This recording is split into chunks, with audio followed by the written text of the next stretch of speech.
परमपिता परमात्मा और उनकी सभी पवित्र आत्माओं को नमस्कार। संत जन नम्रता के पुंज होते हैं। वे स्वयं अपने बारे में कुछ कहना या लिखना पसंद नहीं करते। लोगों की रुचि राजाओं, महाराजाओं, योद्धाओं और विजेताओं का इतिहास लिखने में अधिक होती है। संतों महात्माओं के वृत्तांत सुरक्षित रखने की ओर ध्यान कम ही होता है। इतिहासकारों और लेखकों ने केवल उस महात्मा के जीवन वृत्तांत को संभालने का प्रयत्न किया है जिसे किसी राजा का संरक्षण प्राप्त हुआ, या उस महात्मा के विषय में कुछ लिखा है जिस पर किसी राजा का कोप बरसा। महात्मा बुद्ध के विषय में चर्चा हुई क्योंकि सम्राट अशोक इनका अनुयायी बन गया था। लोगों का हजरत ईसा और सरमद की ओर ध्यान गया क्योंकि इनके समय के शासकों ने उन्हें मौत के घाट उतार दिया था। नहीं तो अधिकांश महात्माओं के जीवन के हालात अज्ञात ही रह गए। इसलिए इतिहास के आधार पर संतों महात्माओं के बारे में अधिक जानकारी प्राप्त कर सकना संभव नहीं होता। सौभाग्य की बात है कि कुछ स्थितियों में संतों के सच्चे श्रद्धालु उनके जीवन काल में उनकी वाणी को प्रेम पूर्वक संभाल लेते हैं, जिसके आधार पर उनके उपदेश के मुख्य पहलुओं को समझने में बहुत सहायता मिलती है। परंतु वास्तविक आवश्यकता तो संतों के उपदेशों को समझने, उन पर विचार करने और उन्हें अपनाने की है। यह सही है कि संत महात्मा किसी विशेष समय पर किसी विशेष देश में जन्म लेते हैं। उनके माता पिता, बहन भाई और मित्र आदि भी होते हैं और वे अपने जीवन में कई विशेष परिस्थितियों से भी गुजरते हैं।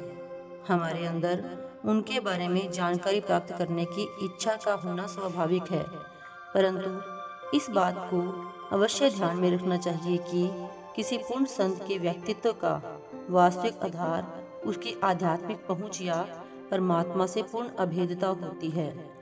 उसके जीवन के इतिहास का वास्तविक महत्व उसके द्वारा अचेत जीवों को चिताकर वापस निर्गत पहुंचाने की रूहानी युक्ति और उस युक्ति पर अमल करने के लिए की गई जीवों की सहायता में छिपा होता है। पूर्ण संतों का निजी जीवन संसार में विचरण का जरिया मात्र होता है। संतों का असल जीवन उनका उपदेश होता है, जिसकी वे प्रत्यक्ष मूर्ति होते हैं। सच्ची रूहानियत के इतिहास में परमात्मा से अभेद हो चुके किसी पूर्ण महात्मा ने मनुष्य के बीच कभी किसी प्रकार का भेद नहीं किया। जन्म, जाति, धर्म, नस्ल, देश, रंग, रूप आदि के आधार पर तो भेद करना ही क्या है। संत जन अच्छाई और बुराई, पुण्य करने वाले और पाप करने वाले तक में भी भेदभाव नहीं रखते। वे तो पापियों और नीची श्रेणी वाले लोगों को भी गले लगाने में संकोच नहीं करते। संत जन देहधारी परमेश्वर होते हैं। सब आत्माएं परमेश्वर का अंश हैं। इसलिए किसी संत के किसी जीव को किसी आधार पर भी छोटा समझकर उसका तिरस्कार करने का प्रश्न ही पैदा नहीं हो सकता। पूर्ण संत दया और नम्रता के पुंज होते हैं। पूर्ण संतों की विशेषता ही यह है कि वे पापियों के नाश के लिए नहीं, उद्धार के लिए संसार में आते हैं। वे क्षमा की मूर्ति होते हैं। क्षमा के बिना किसी पर दया कर सकना असंभव है और दया के बिना पापी कभी भव सागर से पार नहीं उतर सकते। यह समझना अज्ञानता है कि कोई संत महात्मा पापियों का नाश करने के लिए या अधर्मियों का दमन करने के लिए संसार में आता है। पूर्ण संत महात्मा परमात्मा का रूप होते हैं और परमात्मा केवल दया मेहर ही करता है।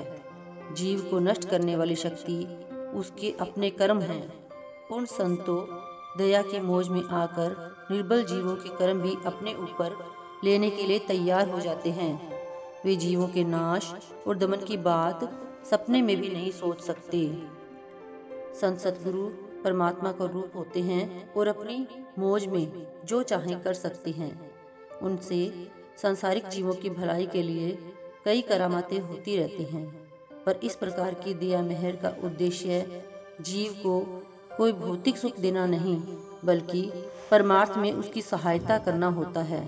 ऐसा चमत्कार केवल संबंधित जीव के लिए होता है, प्रचार या दिखावे के लिए नहीं। संत कभी भी करामात के लिए करामात नहीं करते। उनकी वास्तविक करामात जीवों की वृत्ति को सांसारिकता से विमुख कर परमार्थी बनाना, लोगों के अंदर माया के स्थान पर परमात्मा का प्रेम पैदा करना और अनेक जन्मों से मन तथा माया के दलदल में फंसी आत्मा को यहाँ से निकाल कर सतलोक पहुँचाना है।